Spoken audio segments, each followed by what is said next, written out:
transvestite. Ladies and gentlemen, welcome to the Ross Patterson Revolution! Brought to you by BlackRifleCoffee.com.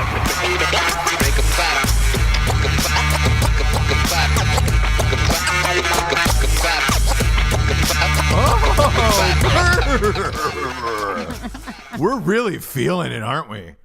Aren't we, James? Oh, yes. Huh? Oh, yes. We're in the dead of winter. I mean, you guys. We're what is bundled up. 50? 42. Oh, my God. It is a balmy 42. Woo! Isn't that what they say, balmy? It's a yeah. balmy. Oh, boy. Yeah. I've got a jacket on here from back in the nether regions.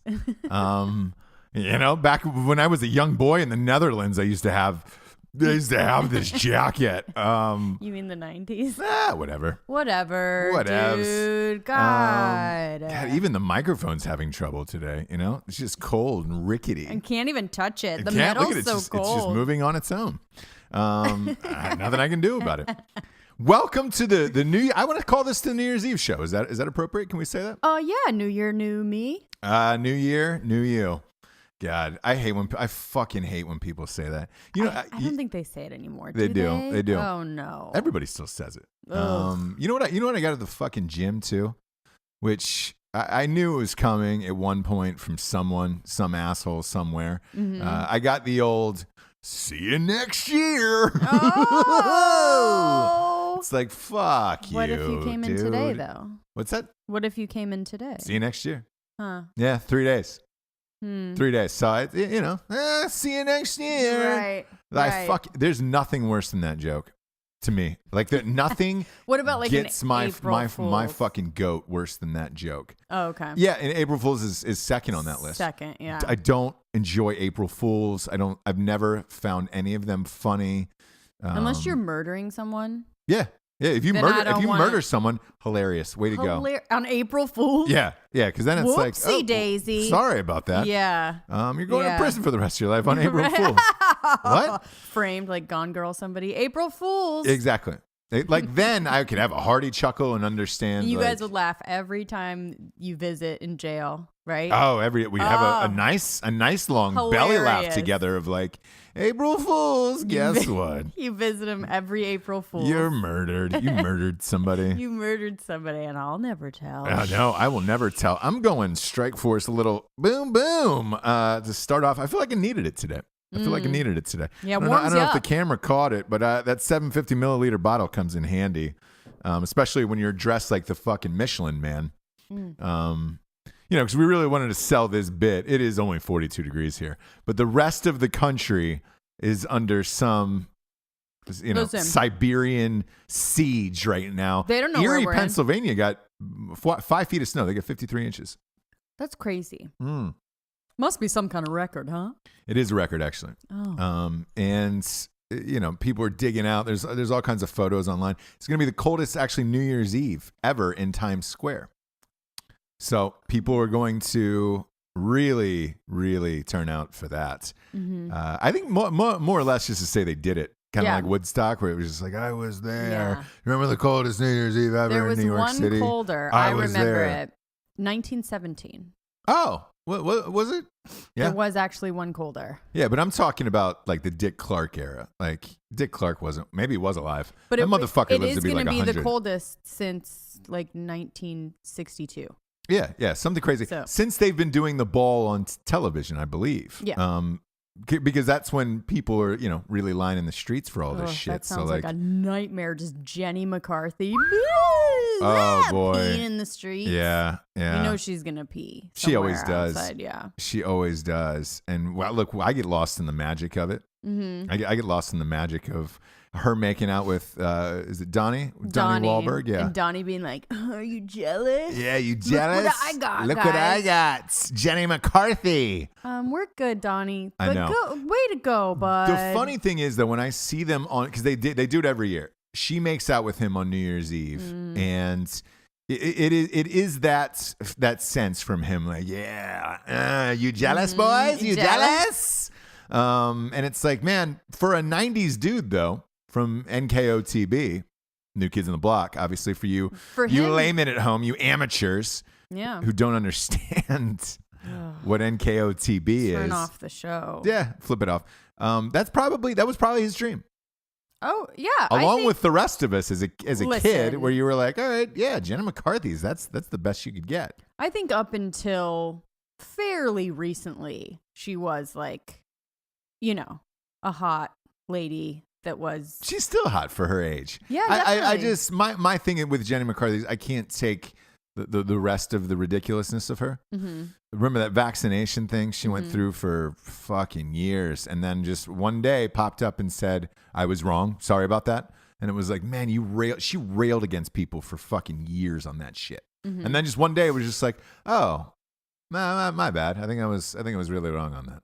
Mm-hmm. And you were like, wait, what? Mm-hmm. So after that, I was kind of done with her.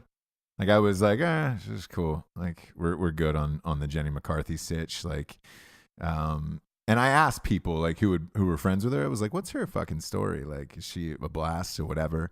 And somebody I'd known had done a sketch with her for, I think it was Funny or Die. And they went to her house and they were like, look, she just broken up with Jim Carrey. She was a fucking blast. People were doing blow in the house and just kind of, let everybody do what they want and party and all this shit. She was in her, early 40s or late 30s at that point. You were just like, oh, she had a 5-year-old. They said too. They were like, oh, you're still doing that. Sure, keep it going. So she is what you see, apparently from what I'm told. So I'm sure her and Donnie just go fucking bug fuck. Like they get weird. Fuck. Like, I mean, I bet you they have like Coke weekends where it's like, hey, sure, we're going to send off the kids. It's that cold weather. It's the cold weather that got me specifically so we can do Coke. Right. Like a good 3-day. Sure. Yeah, like a 3-day Coke weekend. Mm-hmm. That's a thing probably for people. Yeah, for them, for sure. Yeah. Yeah. Yeah. Yeah, she did. Well, she only has one kid, right? I think. Yeah. When you have one kid... You can still do a Coke weekend is what you're saying? Well, there's a difference. Like when you have one kid, you have a kid. When you have two, you're a mom. Right. Do you know what I mean? Right. And that's the difference. So you're Jenny McCarthy with a kid if you just have one. Tell that to Casey Anthony. That's my right. She only had the one. She only had the one that was a little too much for her. Some people just can't handle. Handle what? Kids. Oh, yeah.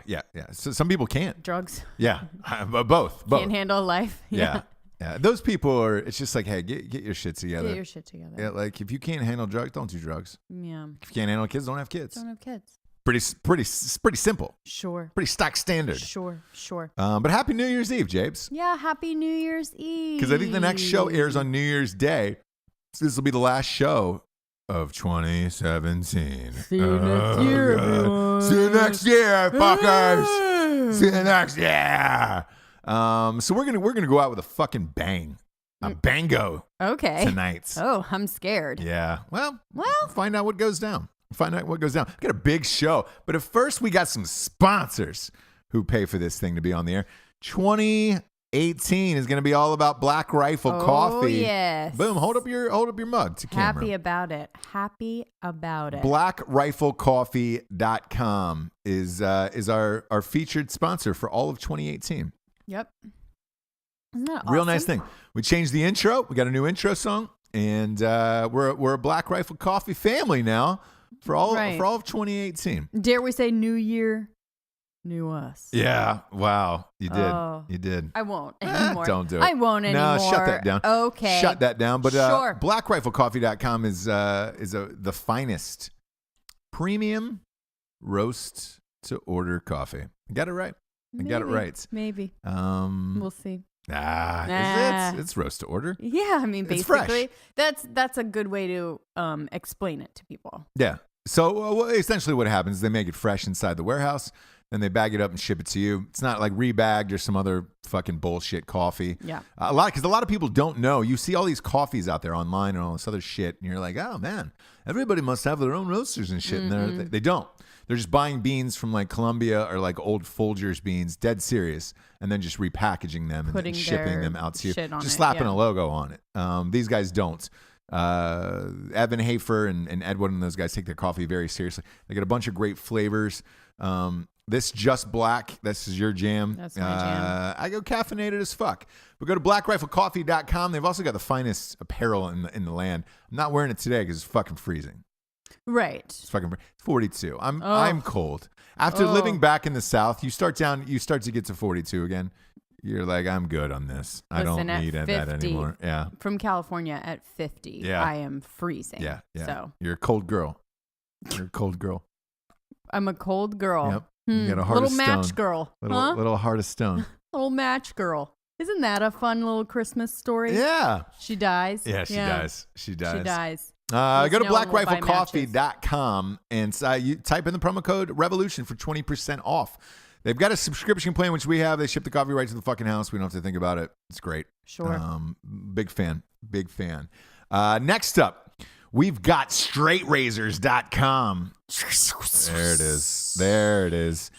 Straight Razors, dude, they're going, oh boy, big fan. They're going shampoos and conditioners now as well. They're going everything for the fucking man inside of you. If you're a man. Wait. Would that be your boyfriend or? Could be both. Okay. Could be both. The man you are inside. Yeah, the man you are inside. Okay. Or the man inside of you. So either way, Jabes, you're safe in case there is a man inside of you. Which is possible. That's all possible. And because we're not calling people names here on this show. If you got a man inside of you, you do. If you guys are shaving together, you are. Right. Shaving in a bathtub. And it's cool. It's cool. Both are equally cool. Both are awesome. Both are equally cool. Super awesome. Yeah. If you ever, like late at night, by the way, I have a weakness where I Google gay dudes eating, just that phrase, gay dudes eating. Happened again last night. And it is endless entertainment, and I'm endlessly fascinated by it. So we don't discriminate. You know what I'm saying? I post those pictures on my Instagram. You go to Instagram and at STJames, find the gay dudes eating, and then tell me what you think. Right. Because they're really elaborate setups, and I like it a lot. So if there's a man inside of you, and you're shaving it with another man, go to straightrazors.com. Get yourself a shaving kit. Type in the promo code REVOLUTION for 20% off. Last but not least, Strikeforce Energy. I already put a couple of squirts in here to get it going today. Needed it. Felt like I needed it. Felt like the coffee needed it today. Yeah, I know. I'm on after the holidays, I need to get jacked up to 11 these days. Sure. Get it going. Strikeforce Energy is the premier energy drink in the biz. They got 4 flavors: original, orange, lemon, and Make America Grape Again. They've also got that 750 milliliter bottle that sits on your countertop or bar top. Just boom, boom, pop a couple squirts in and go. Go to strikeforceenergy.com. They have a subscription of the month club as well. Oh, yes. Use the promo code REVOLUTION for 20% off. You don't need the can anymore. You can just get one of these fucking boxes, squeeze it in some water, and you're good to go. Set it and forget it. Set it and forget. Hit it and quit it. What does New Year's Eve mean to you, Jabes? What does it mean to me? Yeah, are you a big New Year's gal? I like it. I like New Year's. You like it? I do. I find that it's a lot of hype and pressure, and I'm usually disappointed. I've had a couple great ones. Okay. But it feels like you have to have like the best night of your life. Yeah. Yeah. It doesn't feel like that anymore. It's a lot like prom. Yeah. A lot like prom. A lot of pressure on it. Valentine's, stuff like that, where it's like it's so much pressure to like be awesome. To be awesome. You can't drive around. Yeah. I mean, thankfully there's Uber now, but you want to go to a couple different things. You can't, because you can't be driving around. Sure. So I don't know. Bars are a nightmare. I've always been a big fan of New Year's. Okay. Always been a big fan. Ever since I can remember, we always went really hard on New Year's. High school, college, right? LA. Fuck, man. Until you get married, until I got married, I went hard. Went hard, real hard on New Year's. Mm-hmm.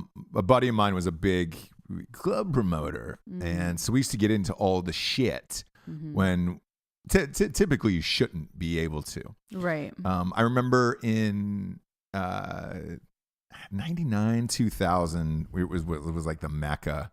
I believe 99 was in New York, and my buddy, one of my best friends, Chris, had called, the clubs that he knew. We rented out a table at one of those like underground fucking nightclubs in New York City that was like super exclusive, where it was like every table was a celebrity, and you essentially had to be a celebrity to do it. Mm-hmm. So we lied. Chris lied and said, "Hey, I'm calling. I represent the guy on Passions, the soap opera. Mm-hmm. Remember with the dummy Timmy? Yeah. Like it was like a person, and then when people weren't looking, it turned into a dummy. We knew nobody watched it, so like you couldn't say, because back then, like 99, like right in there, soap operas were huge, still massive. Now there's not too many on, but like you had Days of Our Lives, General Hospital, all of that shit. So if you lied and said you were on one of those shows and you got popped, chances are you would get caught, because people were watching that and be like, hey, you're not on that fucking show. Right. Nobody watched Passions. Got it. It was a new soap. It was on, and everybody knew it from the wooden dummy. And like when we booked out these reservations, and like we were in, I'll never forget, it was like our 3 tables in a row going down from left to right were was Puff Daddy in New York in 99. I mean, it was, dang. Yeah, it was going off. And then the table next to us was Claudia Schiffer and David Copperfield, because they were married. They were married, yeah. Oh my God. And then us. And I remember showing up at the door, and like you get there and you're at the door and you're telling people, you're like, oh my God, we get a table, it's like my buddy Chris is like, it's the guy from Passions or whatever, and it was just like, oh, whatever. And I never forget the bouncer saying, oh yeah, the one with the fucking dummy. And I was like, I know. And I was like, dude, you know what it's like to act against a fucking dummy all goddamn day? Huge laughs. Everybody loved me. Like, boom, we got ushered in, got our table, and like we paid for it, by the way, because even though like Diddy and things like that, you still have to pay for your shit. Sure. So we paid for it and got in. And there was like another side club attached to it that had like 2,000 people, and it was like Gen Pop. But then this separate club that was underground, that was like the actual party. That's where I ran. That was also where I ran into Jeter at this place, because it was exclusive. Maybe only 150, 200 people in this motherfucker, and it was awesome. Like the whole night was fucking rad, dream, bottles, the whole thing, like walking by, staring at Claudia Schiffer, and David Copperfield would just give you these eyes of like, dude, you don't understand. I just took your wallet, your watch. Right. And when you get home, your bed's going to be missing. Right. Like he gave you those eyes. Like he was the creepiest fucking dude on the planet, where you're just like, oh God. Still. Yeah. He still is. Yeah. And I think the Pussy Posse was rolling around back then. It was DiCaprio, Tobey Maguire, those guys. Like that's what they called themselves, dead serious. And Lucas Haas. Lucas Haas. Is in the Pussy. Yeah, exactly. Posse. Google Lucas Haas. I know him. Yeah. He is not good looking. No. He was in a couple. They tried to make him something. They still look. He's best friends with DiCaprio. He's still in a lot of shit. I did a movie with him. I did a movie called The Darwin Awards with him. Nice guy, friendly, kind of weird. Sure. But yeah, he's been rolling with those guys for fucking 20 years at this point. So I had an absolute blast. The night before, we were kind of figuring out what to do in New York, and Fish was playing at Madison Square Garden. So we got Fish tickets and took some mushrooms that night. Ooh. Oof. The night before? Yeah. The night before New Year's, and again, a friend of mine got them, and you're at Fish, and it's the polite thing to do at that point. It's the only way to enjoy it. Boy, it's the only way to get into it. I don't want to say they were laced with acid. They were laced with acid. There's no way around that. Mushrooms laced with acid? That doesn't make any sense. Yes, it does, and I'll tell you why. So the mushrooms themselves, if they're not strong enough, people will lace them to kind of get you there, where it's just like acid's a hard sell. Still, and it's a hard sell in New York City. It's also one of those drugs, if you get popped with it, right, it's you're looking at a federal crime. You're not looking at like a mushroom weed type crime, So like what they would do is, if the mushrooms weren't strong enough, kind of lace them with acid, put a little acid in there to kind of boost them. So that way you felt like you weren't getting ripped off, and you were, right. Look, you're still tripping. And because that's the thing about mushrooms. You don't know how hard they are. Like, some are aggressive. There's an aggressive strain, and then there's not. And it's like, we've all taken them where you're like, whoa, I was really fucking, the walls were melting off. There's other times where you're like, I laughed a lot and I had a good time. Right. But there's no way to gauge it, which is probably why that guy from California is trying to legalize them. So that way there's at least some medical grade to them, so that you're even of like, all right, I know what I'm getting here. Right. But back then you didn't know what you were getting. So these felt laced where they were, probably not the real mushrooms, and the guy was trying to juice them up a little bit to make them seem like it. And great show, Madison Square Garden. And I'm not a big, we've talked about this before in the show, I'm not a big Fish fan per se, but I enjoy them in concert. Like, I think if you're going to see a Fish show, you're not going to be disappointed. Not only with the music, like, because they jam and they're great. They're great musicians, but also the atmosphere, where there's always constantly shit going on. I remember at that show, they had blown up 2,000 miniature cheeseburgers, beach balls. And so from the stage, they released these 2,000 miniature cheeseburgers, and those were going all over Madison Square Garden, and it was pretty dope, They also did a thing with like lasers and like, all kinds of shit. And they play into the environment of, all right, these guys are high or they're tripping or whatever it is. And the music suits, and it's a blast. Like, I've never not been to a Fish show and not had a good time. Right. It's almost impossible. Sure. Regardless of what you think of their music. Otherwise, but this is what started off that New Year's was. So we get out of there, and I was just like, man, I am flying right now, absolutely flying. I need to calm her down a little bit. So I talked to my buddies, and I was like, hey, everybody else was kind of tired because the show went long. Like, the Fish didn't give a fuck. They'll play for 4 or 5 hours, and you don't know when you show up what you're going to get, which is the magic of them.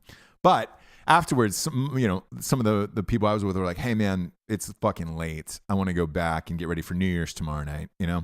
We got this table and we rented it out, and all these celebrities are going to be there, whatever. And I was like, all right, cool. I'm flying a little bit. I need to go to a bar. So my buddy took me to a bar, and I go in tripping balls. And you're in the middle of New York City. Middle of New York City, you can just grab a beer, kind of hang to yourself, million dive bars, no big deal. I walk in, and it was somebody from high school who was the bartender. Yeah. And I was like, and they were like, Ross Patterson? Oh my God, what are you doing here? And I was like, oh no. Yeah. And what are you going to say? I just took a bunch of weird... I've been doing great. I'm tripping balls. Yeah, I'm fantastic. I've been getting into psychedelics. It's awesome. It's going well. A lot of self-medicating. Yeah. So I immediately panicked, and I was like, took this beer, tried to make some coherent sentence, and then bounced. They were probably like, okay. Probably grossed out by me my whole life. Good to see you. Exactly. Ross. But that was leading into the New Year's. New Year's was a fucking blast. We did it up, crushed it, kicked the dick out of life. Sure. Next year was 99 going into 2000. So that was when the Y2K thing was going down, where the whole world was supposed to shut down. You remember that? Where it was just like, oh, we're all going to die. And everybody, I don't know if you were like this, but we were all watching the news because Australia always hits first. They have the first New Year's. And you were like, is the power grid going to melt down? Do they have anything left? Are we going to die? So we all sat in the hotel room. We were in Miami.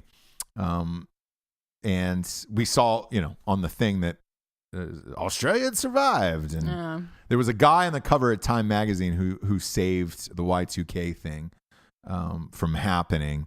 And no one remembers his name to this day. No one knows who it is, but he solved that algorithm or whatever the fuck it was from all of our computer systems shutting down. So that one I liked because we were going hard, thinking we were going to die.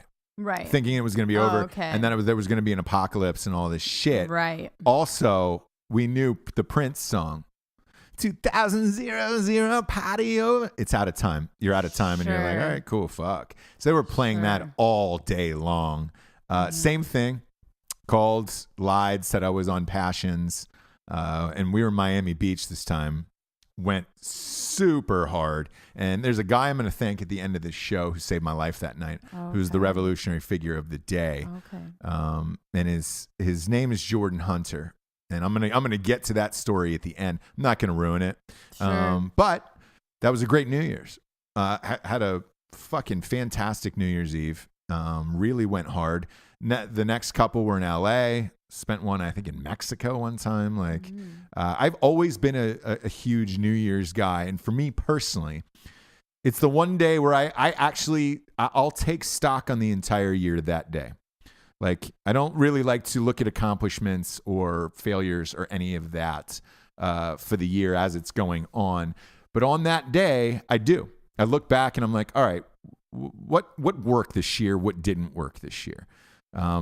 And for whatever strange reason, New Year's Eve like means a lot, where I'm like, all right, cool. It's the one day where I look back and be like, what did I do that I can improve upon and all that shit this year, or vice versa, or celebrate something. But for you, it doesn't have that, right? I mean, I definitely do that. And I enjoy New Year's Eve once I got past the point of like being like, it doesn't have to be the biggest party. It doesn't have to be. It's just that. Right. Like the best New Year's Eves were like watching the ball drop with my dad and brothers, like in our living room with like the little blowers or whatever. Yeah. And my best New Year's Eve couldn't be more different than yours, because that sounds like a nightmare. Right. Yours. Yeah. Lasers, clubs, Puff Daddy. I like to go hard. No, thank you. I like to go hard, James. No, thank you. One year I did, when I was younger, Endless Summer. So did like New Year's and Christmas in Costa Rica, South.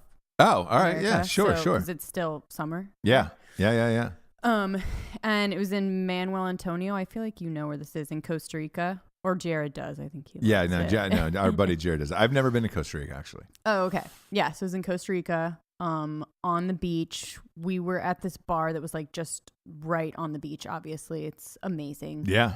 And super secluded.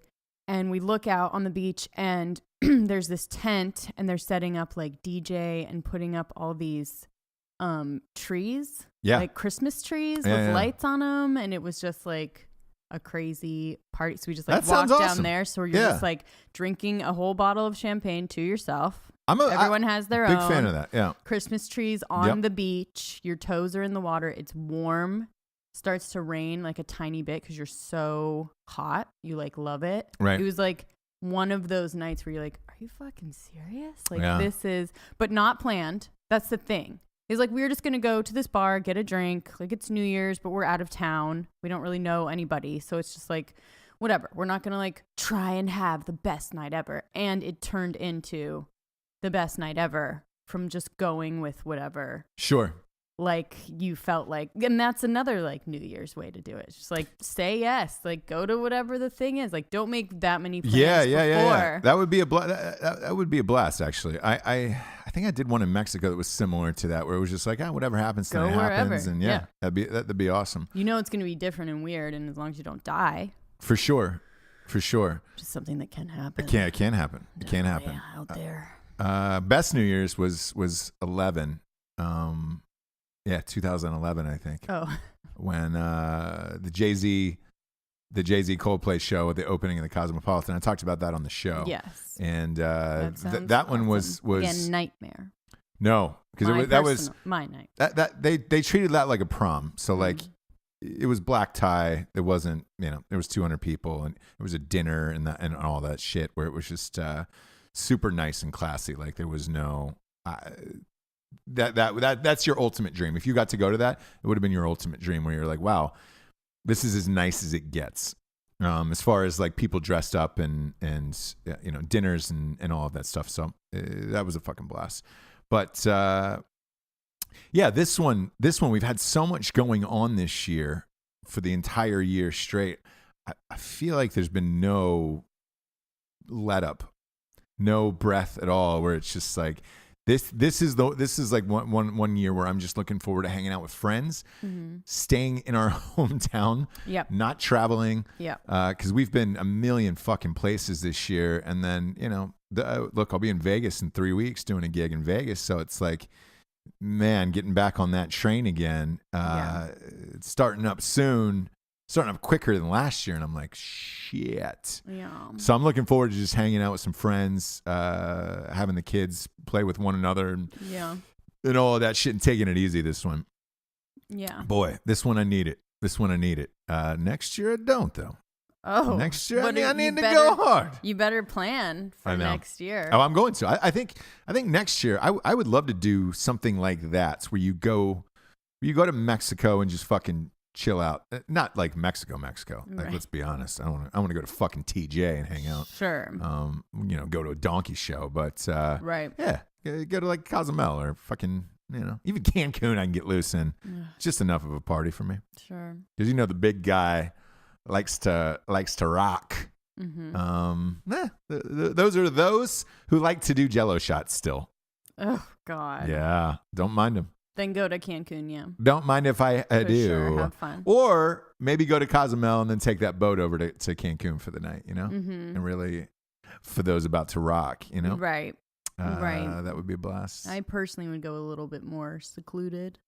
Oh, yeah. A little bit less like Vegas in Mexico. Sure. Yeah, but that's just me. Don't need that. I saw there was an accident where a bunch of Americans were killed the other day going to see the Mayan ruins down there. Do you know where that's at? Yeah, Tulum. Yeah. So a bus fucking rolled down a goddamn hillside. All these people got killed, and I was like, man, why? Because they went to secluded Mexico. Gosh. They went to secluded Mexico to see the fucking ruins. That was the scariest. That's the most scared I've ever been in Costa Rica when they were going through those. The way that they drive the big buses on these little roads is like, I'm going to die. Oh, really? Like, yeah. Well, if there's a little rock out of place, yeah. if there's no railing and it's just dirt road on the side of a mountain, and these buses like just go through. Like if anything's loose, if anything's wet or whatever, you're going down. I think 17 people were killed in this bus going to see these Mayan ruins. Or 17 Americans, maybe 29 people, but it was a lot. And I was like, Jesus Christ, no thank you. Take me to the Vegas, Mexico. Right. Let's get weird. Yeah. The Bahamas was safe. Mm-hmm. Bahamas was nice. Maybe renting out one of those fucking things would be the jam. But who knows? Who knows what's going to happen Renting this out year? one of what things? One of those weird little, there's like those weird little islands you can rent. Yeah, just like a house. I would do that. I wouldn't do that.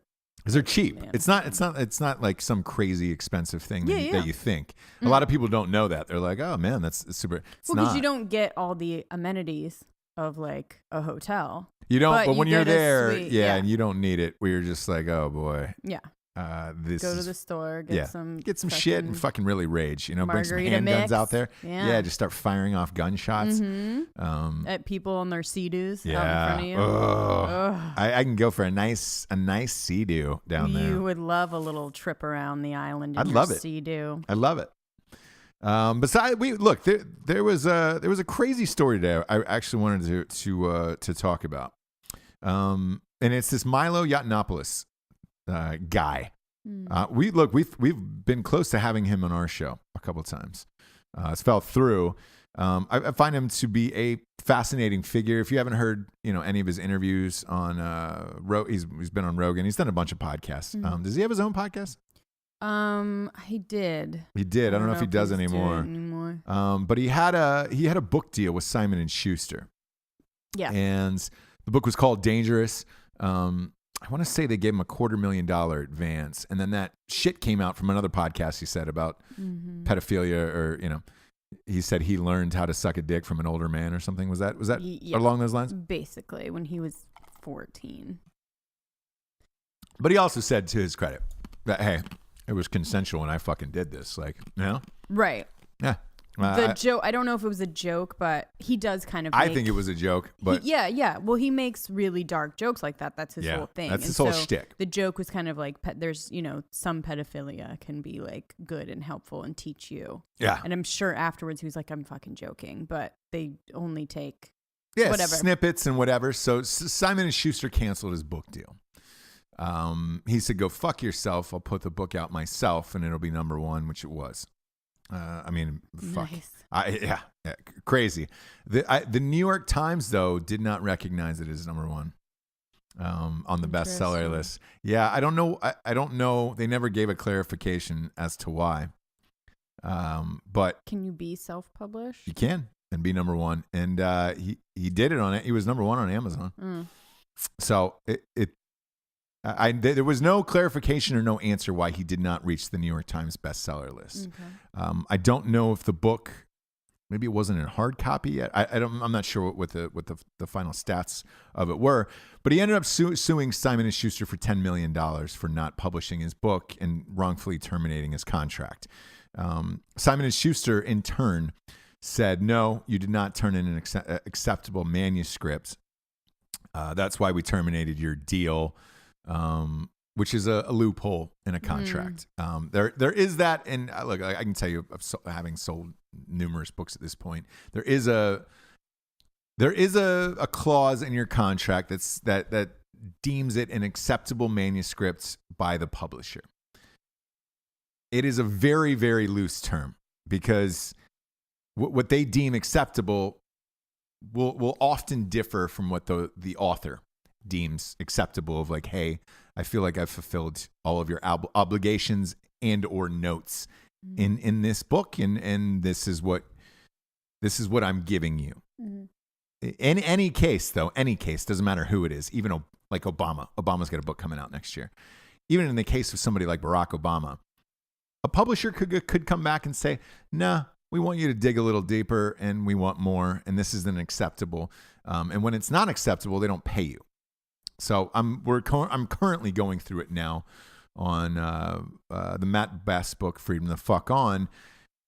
There is a clause in there that it says this has to be deemed acceptable. In order for our book to be acceptable, it's got to be cleared by the Department of Defense.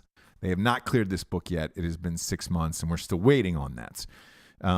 Therefore, we can't get paid for this. That's part of the contract, and that's part of the clause. In Milo's case, this isn't the deal. Like, They terminated his contract because they didn't like what he said on a podcast and some other shit. And there was a bunch of outrage online that said, why are you giving this fucking guy a book deal? So now they're going back to this clause because it's essentially the only leg they have to stand on by saying, well, we didn't accept the manuscript.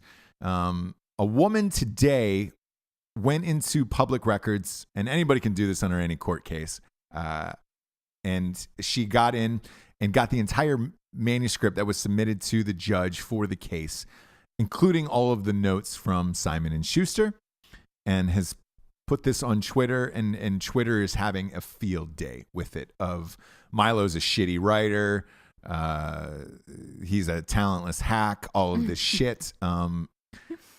You do it. You write a book. Yeah. Right. First of all, write a book.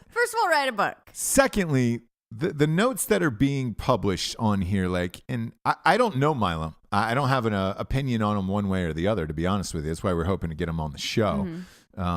Because I find him a fascinating figure. I enjoy him as an entertainer when he goes out and speaks on things on either podcasts or TV shows. I saw him on Bill Maher, and I find him a fascinating individual. Is it all for show? Is it all an act? I don't know one way or the other. But to me, I take him as an entertainer, nothing more. He's not a politician, right? Nor will he run or should be. No, and he doesn't want to. Yeah, so I wouldn't even treat it like that. I just look at him as like kind of like an Ann Coulter, that type of thing. I don't like Ann Coulter at all. Like, she's boring and flat to me. Whereas Milo, I find mildly entertaining. Same views as she does either. No, but they are conservative views nonetheless. Yes. So they're often lumped in the same category. Ann Coulter sells a lot of books. Milo, this was his first, and he was hoping to. So people are having a field day over the editor's comments on his book, saying you don't know how to write and all this other shit. I'm going to read a few of them that were leaked to the world here, and just to kind of give you an idea of what the book world is like. And these notes are not out of the ordinary whatsoever. One of the notes is not a real sentence. This is not a full sentence. Yes, those are notes you're going to get probably 40, 50 times in a manuscript from your publisher. The editor's going to write that like, hey, it just means you have to restructure the sentence a little bit. Maybe a word was off, or maybe the phrasing sounded weird to an audience, and you always need a an outside set of eyes and an editor. Editors are very important during the book writing process, and you're going to get you're going to get these notes like, that's not a real sentence 50 fucking times, no matter who you are, in your shit. One of these, the next one is, let's leave the word cuck out of here. Cuck. He's British. Right. So the word cuck is a big word over there. That and I've got notes like that. That's a subjective note. Oh yeah. You can go, like Milo can go back and say, I like that word. That's how I talk, and that's how I talk. This is funny, and they'll usually cave to something like that, and they'll be like, all right, fine, you got to take something else. This whole paragraph is off topic. Somebody on Twitter was just like, oh God, a whole no. Sometimes you're gonna have a paragraph that doesn't match up with maybe necessarily the rest of your chapter, and they're gonna ask you to tweak it, change it, or remove it. That happens all the time. Unsupportable charge, absurd name calling, no basis to say this. All of these are common editor's notes. You may not agree with them, like absurd name calling. No need for that note whatsoever. Mm-hmm. Again, that's on the editor, completely subjective. You may not like it. He may have liked that line. Totally normal. Right. Unsupportable charge doesn't really matter. And the reason why I'm saying that note doesn't really matter on an unsupportable charge, if you're saying this person did this to someone else and I don't like it, it's your opinion. You're writing a book on your life and what you think about the world. As an editor writing unsupportable charge, what does that matter to you? Right. Like, he's just going off about a rant or whatever he's going to say. Some people on Twitter are making fun of, it was a note from the editor that said, just delete this. I hate this joke. You'll get that 1,000 times during the process of an edit. There's going to be jokes that your agent doesn't like. There's going to be jokes that your editor doesn't like. You get that note 1,000 times. Yeah. You try to do the best you can. If you like it, you fight it. If you don't, you don't. And you can move on from there. There's another note here. All this pop psychology is hogwash. So it's got to be an older editor at this point using the term hogwash. And pops, whatever. Yeah. You can't say, then there's another one that says, you can't say ugly people are drawn to the left. Have you ever seen the pump people at a Trump rally? Oh, God. So that's just like someone's full-on opinion. Yes. So that would be a completely different book. Right. Not only would it be a completely different book, but it's not who Milo is. And like the jokes and things that he's trying to lean towards and tell in this sense, then you're just taking away from his writing just because you have your own views versus, a conservative. Obviously, this and every book publisher is fucking conservative. I mean, liberal as shit. Yeah. Every publisher is liberal as shit. And like, and most of them are women, by the way. So, 90% of the publishing world is typically women. And, my writing is extremely aggressive. Obviously, with The Night She Cries While He Rides a Steed, it was the first ever romance novel for dudes is what it was billed as. I think, and it got published by Simon and Schuster, but there's all kinds of different labels and imprints who put out books for different reasons. Ours was Regan Arts. Simon and Schuster put out the book, published it. They were looking for aggressive content. But I went through a lot of this with them. I don't like this joke. This joke is too nasty, gross, mean, whatever it is. Mm-hmm. I had an entire chapter pulled at the last minute, the nth hour. There was a sex scene with Harriet Tubman in there with the character and Harriet Tubman, and they made me pull the entire chapter, or they would not print it. Therefore, they would not deem it acceptable. Was the exact phrasing I got in the email. I had to change it knowing that my contract said this is not acceptable. And if I didn't, they wouldn't publish the book. So you either have to play ball or not play ball. You do up until a certain point. When you sign somebody like Milo, and especially paying him $250, you're paying him, in my opinion, to be as aggressive as he possibly can in his book, be as controversial as he possibly can, because you're going to sell a shit ton of books. Right. Even when this deal fell through, and they got rid of him, he sold it on his own and went to #1 because he told the story that he wanted to told, that the fans wanted and expected, and that's why it went #1. This is why you're giving a big advance like this to somebody like that. What's the lawsuit about? The lawsuit about is whether the contract was terminated unfairly. From Milo to yes. Simon and Schuster. Okay. So Milo filed against Simon and Schuster saying, hey, you guys terminated this contract, but it is not in my contract that I have to be a good person in real life. Right. Or I couldn't have said shit in the past that you were offended by. Right. It is whether or not this manuscript, this book, I did all that I could to make the changes that you requested. Yeah. And we agreed on the book that we agreed on. And I think this is going to be the reason why I've gone this far down the rabbit hole with this. This book in particular is going to change a lot of things, I think, in the publishing world of what they're deeming acceptable anymore and why. Mm-hmm. Because I don't see anything, and even though Milo is getting killed on this by people on Twitter, people on Twitter don't know what the publishing process is like. Same with screenwriting. Screenwriting is even worse. I mean, fuck, man. The shit that the notes your agent gives to you before it even goes to a studio or your book agent goes to a publisher are fucking awful. They're like, dude, why would you write this? This is fucking terrible. You need to pull this. Like, you can do better. Like, you get shit like that. Right. You can do better. And it's just like, I'm disappointed in you. I'm disappointed in you for this joke. I've gotten, you're funnier than this. Mm-hmm. I've gotten, you're better than this joke. Like, the worst shit you could imagine. These are what these notes are. So nothing in this, this leaked fucking manuscript from Simon and Schuster editor. All of this is totally normal. Like, I to be honest with you, I've gotten worse notes than this. Right, but to people that don't understand that, it looks like Milo is untalented or can't write or whatever. Yeah. It's like, no, this is part of the writing process, and you go through fucking months of notes like this over and over and over again. So none of this is uncommon. The thing that I find, again, that could change the publishing world, which is fascinating, is if he loses this suit, then what is deemed acceptable in your book or in real life are going to change forever now. And like, you're going to have to watch what you say and do leading up to the publishing or a book, or they could yank it at any time and not give you the rest of your money. So, I hate to use the word dangerous because that's the name of his book, but this ruling will be important in court because it could potentially be dangerous to what's printed going on for the future and how contracts are going to be worded. Because,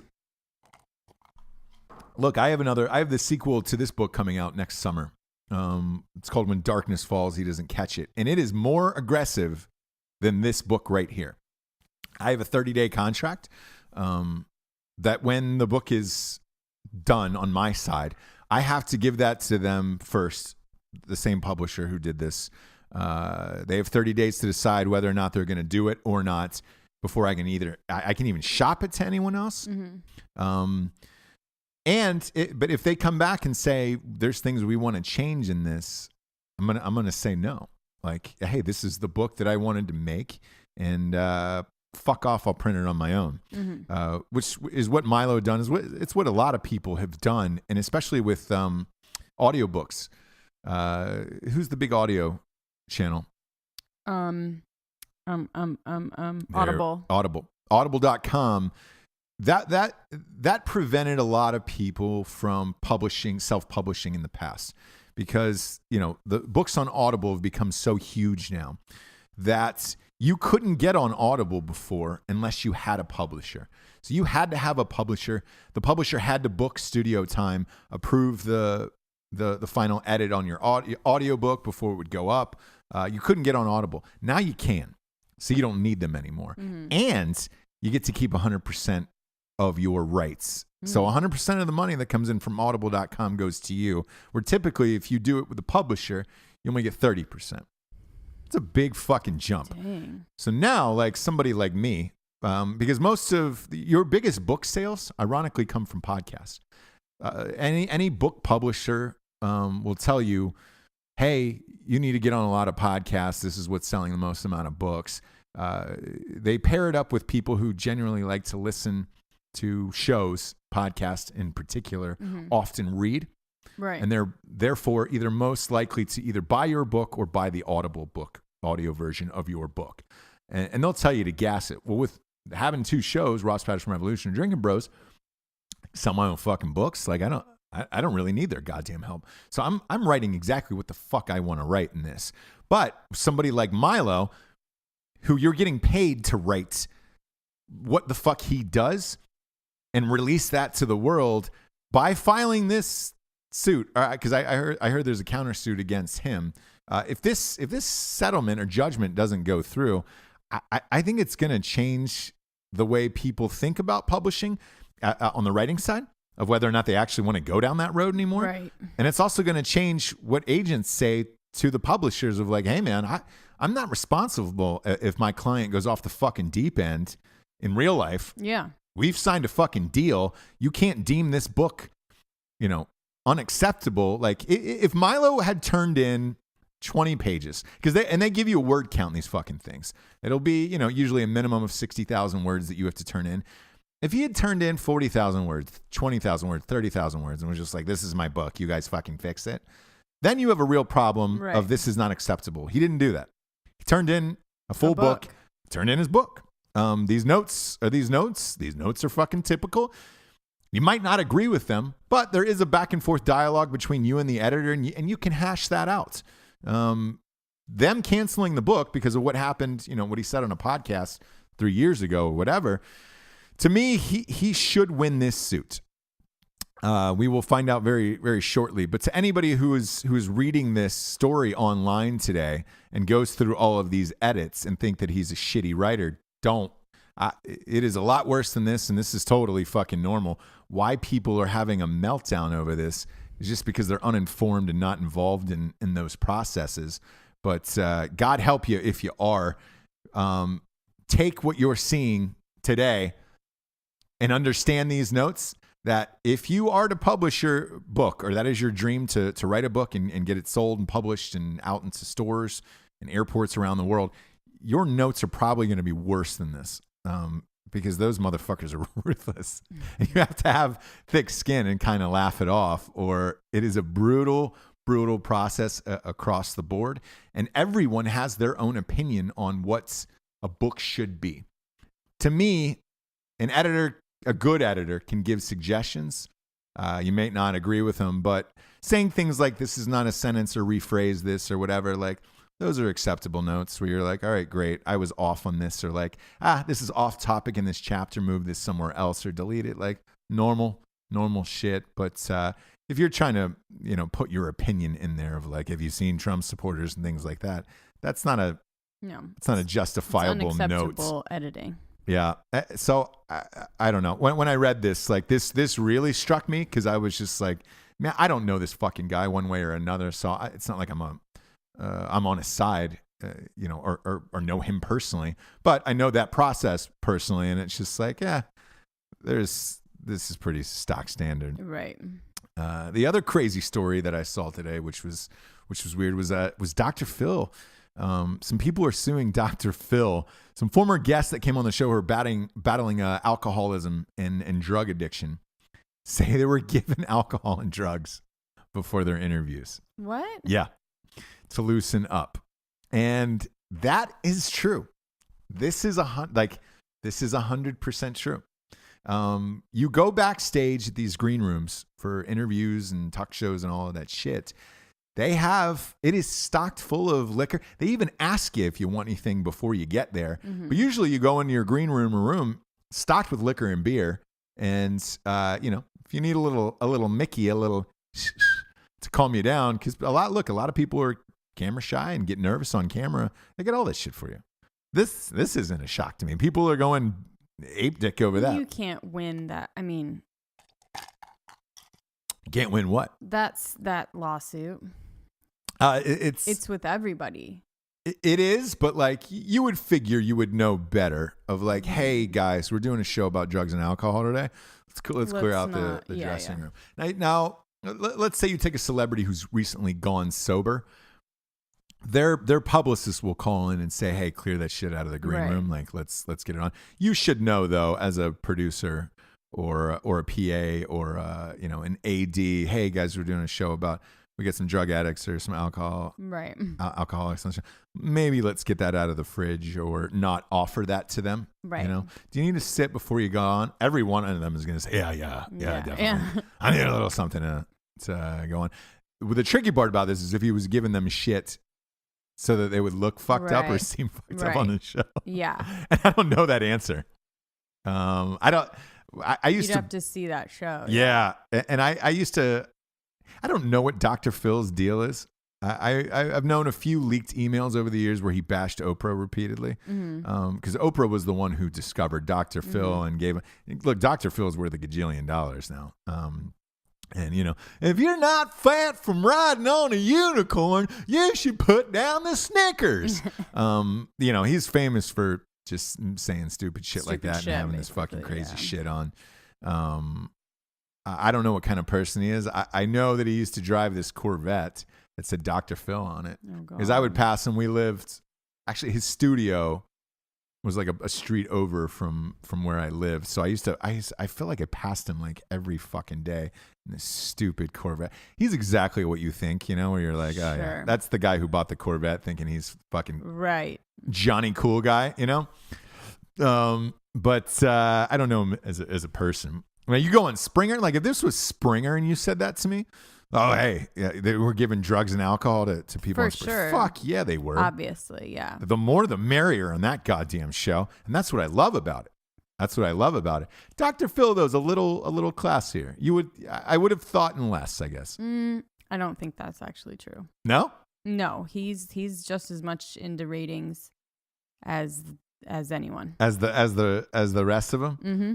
Who's on against him, though? Is he who's up against? Ellen? Who's in those daytime slots? No, when was that? When was the JBR? Was that nighttime? No, it was day. Yeah. So it was like 10 or something. I want to say it was in the afternoon. I want to say it was a 4:00 show. Okay, like a 3 or 4 o'clock show. Because I taped it. I was gone, but you're Ellen. I guess you don't have a lot of competition, but you don't have a lot of people watching. That's sort of a dead zone of like, we're getting ready for dinner. Like, you're not just sitting around. Yeah. I those afternoon shows, I don't really get down on. Ellen's about the only one where you're like, all right, cool. I still like the lighter shit, the lighter fare. Like in the middle of the afternoon, I don't want to get into this heavy shit. Right. My mom was a big Oprah woman as when I was a child. Mm-hmm. And like I remember there was days where I would come home and find her just bawling on the couch. And I'm like, are you okay? Yeah, there's this lady on Oprah. She's having problems with weight loss or whatever it is. And you're just like, oh my God. Oh boy. I hate, like as a child, I hated Oprah because it was just, I was always making my mom cry. Sure. But you grow up later on, you're like, oh shit, this is what all of this is. Ellen's a lighter fare. Oprah got to be a lighter fare later on. She had a lot of actors and actresses on later on. Dr. Phil, like that shit's too fucking heavy for me. I'm still a Springer. But it's Springer guy bordering Springer. So like Dr. Phil has gone into an area of like, it's not Springer, but it kind of is, like the way that they pit people against each other and giving people alcohol, whatever. But he had the Cash Me Outside girl on there, right? Yeah, it was Dr. Phil. Maybe, yeah. He had the fucking Cash Me Outside girl. So you're right. He does do shit like that are bordering on Springer. Yeah. Because that Cash Me Out, it was Dr. Phil that she was on. He'll do toxicology. He'll do lie detector. He'll do all that bullshit stuff. Yeah. That like gets people pissed and he wants them to fight. So it's like Springer, but he doesn't want them to actually fist fight. But he'll do and say things and put things in the middle of a group so that they will fight. Yeah. So, I mean, I don't see the difference. The crazy thing is I just read that she paid off her mom's mortgage in its entirety. The Cash Me Outside girl did that. You fucking believe that shit? That's crazy. All off of one catchphrase on a Dr. Phil show. She's made, because like, look, she's doing appearances and rap videos and songs. Ugh. Yeah. She is fucking out there and she's making money, like a fair amount of money. I want to say she's made $2 or $3 million so far. Like, that's insanity. Dr. Phil, look, she came off Dr. Phil. Yeah. So there you go. Crazy. He's Crazy. Not that respectable. No. Who else do we got? I think Maury's one of the morning guys. Yeah, and I love those goddamn things. It's all paternity tests. It's all paternity tests. Yeah, lie detectors and paternity tests. I think because originally he started off as serious. Mm-hmm. Just like a normal, and like so did Dr. Phil, and so did Jerry Springer. Yeah, but then you see what's selling and like those paternity tests, and because all I will remember Maury for is you were not the father. Yeah, that's it. That it feels like anytime you flip on that show, that's what it is. That's all they're doing now. Or a lie detector, because it crushes in the ratings. And the weird thing about it was he was a serious journalist before that got started, and his wife isn't he married to Connie Chung? Yeah, yeah. Like she has to. Does the Chungster fucking think that's cool, or does the Chungster think it's funny? And if so, I think she does because she parties. Does Chungster party? She parties, dude. Those two party. I mean, like martinis. Yeah. That kind of, but like all the time. I think I would think Connie Chung. She seems kind of funny to me. Like she'd be great at a dinner party. Yeah. Mm-hmm. The other one I heard is really fun at a dinner party is Katie Couric. Everybody says Katie Couric is a blast. A fucking blast. Yeah. Everybody's like, dude, I like her, but she's the life of the party. She's funny. She's super self-depreciating. You know. She has a few cocktails, mixes it up. And she was either married or dating. It could be a new word, daried. I think she was dating married to the owner of the Boston Red Sox for a while. Like they were either dating or married, and like, you know, you party in Boston, the Red Sox party. Sure. She was part of that whole shit. She's married to a younger guy, right? Now? I don't know. Yeah. I don't know what her story is. Yeah. She's not on morning anymore, is she? No, she has a podcast. She does. Yeah. What did she got? She got fired or did she get let go of? It was a Matt Lauer situation. And so it was in the phase of him like just getting rid of whoever he didn't want. Right. Whoever he had problems with would leave. And it was this big controversy, and then she fucking just Matt recently had come back to kind of like fill in her and Matt together. It's kind of interesting. I like she Katie. kind of just does her own Why thing. not plug her into that slot where Matt Lauer was? She's good now. Is she? I mean, her podcast is always like really high on the charts. Yeah, but still, like she was great on TV. I liked Katie Couric on TV. She was always awesome to me. Yeah. I remember after you're right, it was the Matt Lauer thing. And I think she went to, I want to say it was Yahoo and had a show on Yahoo online. And people were, this is going to be the next big thing streaming. And it bombed and it didn't do well. Not because of her, just because Yahoo wasn't prepared for something like that. You know, they thought that which probably is the future. They were just a little too early for that. Mm. And they paid her a shit ton of money for it. So I'd like to see her come back. Katie Couric was rad. She is rad. She's good. Yeah, but I mean, she was rad on TV. Like, yeah. I think she does. Do you listen to her show? And there. Yeah. Is it any good? What is it, topical or? Yeah, she can get anyone on that she wants. And sure. She's got a rad place in New York that I think she does it from. So it's like, who doesn't want to go to Katie's house and do an interview with her? And do a thing. She just does a bunch of cool interviews and fucking a little bit topical, but it'd be nice to see her nuke out Megyn Kelly and take over that slot. That would Jesus be amazing. Christ. That's just the most goddamn depressing shit of all time. I hate her so much. It's She's such a fucking bitch. Yeah, she's the fucking worst. She is. And again, we've talked about this. You know, we get up around that time, get our kid ready for school, and I've given her a chance. Have I not? Yes, you have. I've given her a chance. Times. I was like, okay, not good enough. You know, woman power, whatever. And she was just good enough. Just yesterday, she was a total bitch to this guy that was trying to give like tips for winterizing houses and making things easier, how to shovel, how to shovel your snow, all of that. And she was just like breaking him down the whole time. She's like, nobody's going to do that. Nobody would ever do that. Thinking that she's funny. It's the worst. And it's super uncomfortable. And you're just like, I think she just hates men. No, and she's not relatable. And yeah. She's never done anything in real life. No. Anyways. I think she has to hate men. Like, I think that's a facade because of what's going on. Yeah. Same with Maury. I'm not the father. She is the hashtag me too. All she has is victims on of shit. And that's the only thing that does well for her in the ratings. And that's even a stretch. Like, that's going to wear real thin real quick. Right. But it is what it is. Last but not least here, the last topic I want to talk about, I saw this today, was Roy Moore filed a suit against Alabama for voter fraud. Huh. Yeah. And there was a lot of things on social media that said, if you can get to Alabama and vote, go ahead and do it, and blah, blah, blah.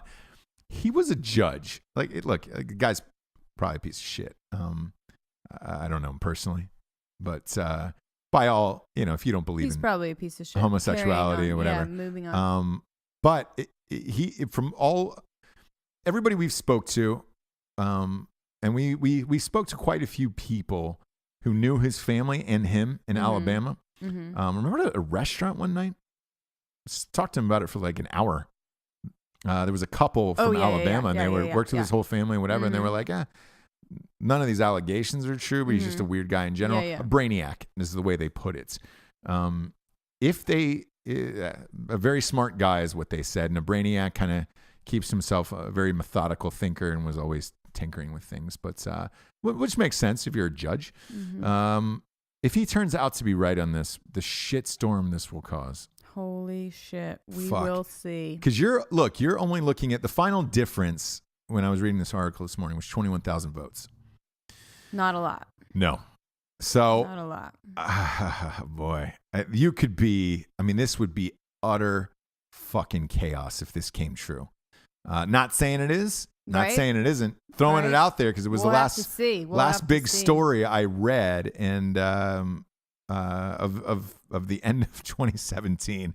Could you fucking imagine the shitstorm this would cause? Holy shit. So they have to legally go back and do a recount and figure this shit out.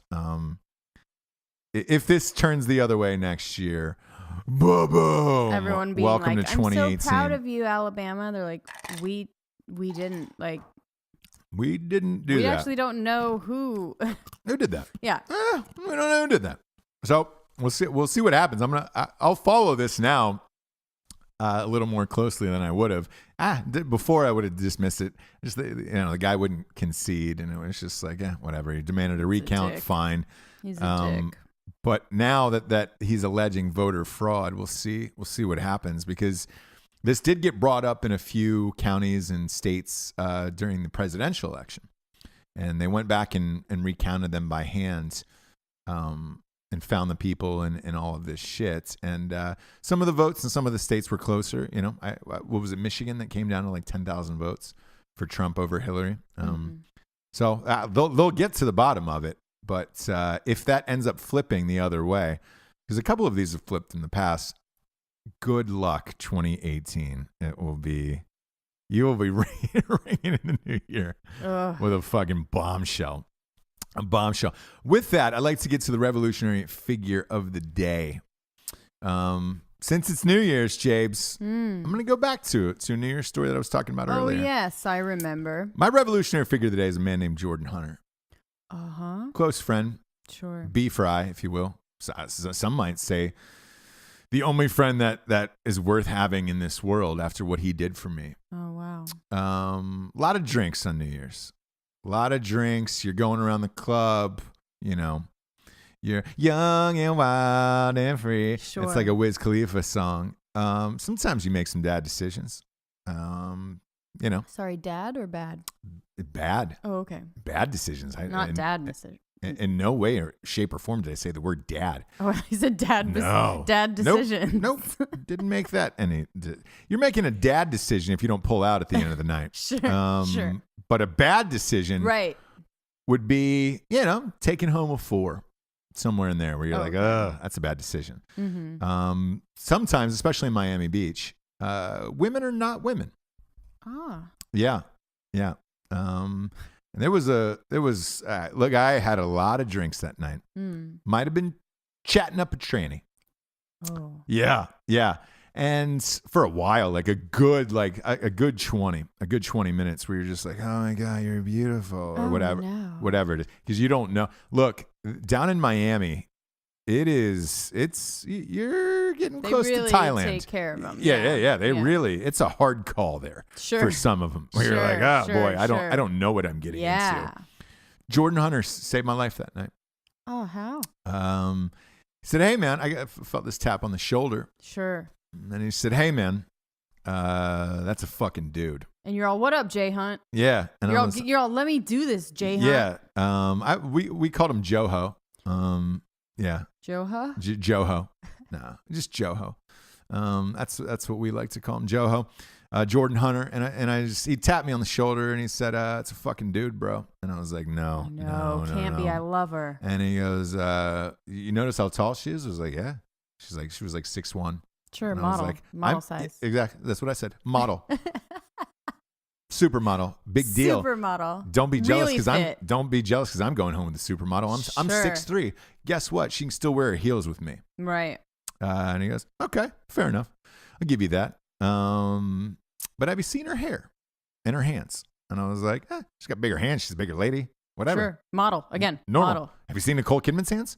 Right. Goddamn seal mitts, you know? Right. Those are seals. Right. Seal mittens. Right. I was like, she's a taller lady. You ever seen a lady that tall? No, I haven't.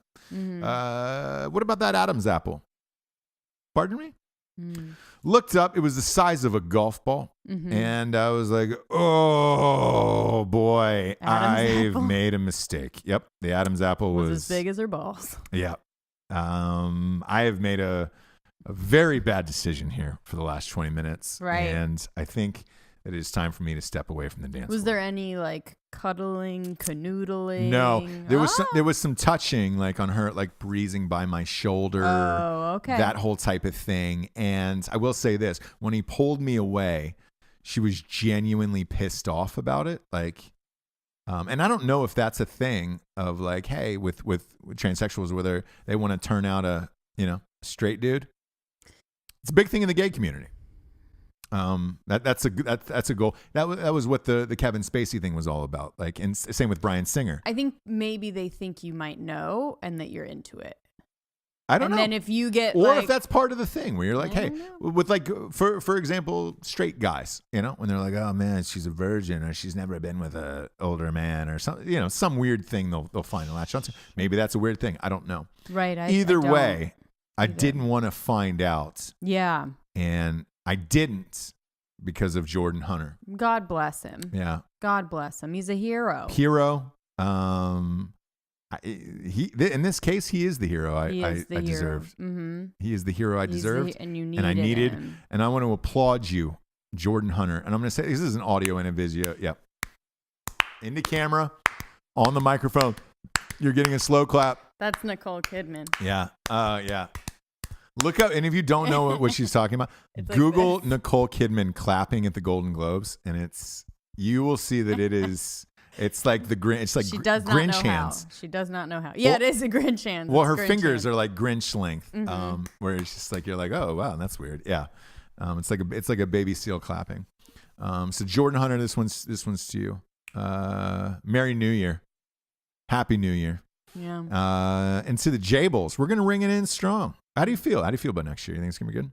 I think it's going to be great. I think it's going to be the best ever.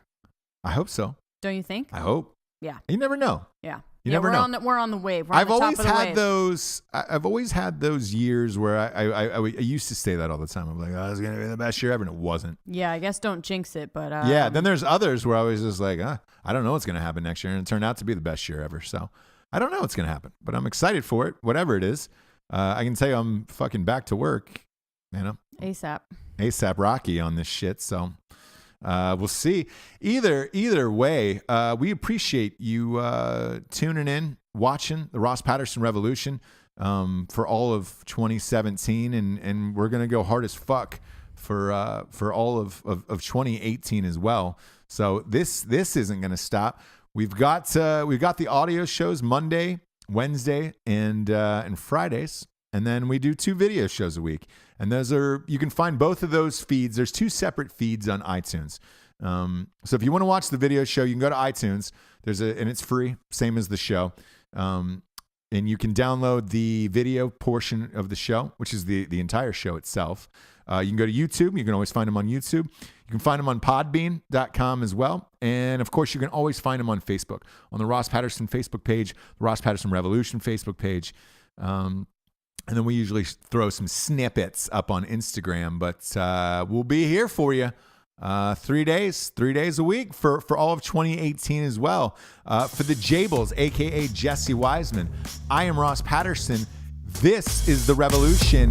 Good night, everyone. Good night.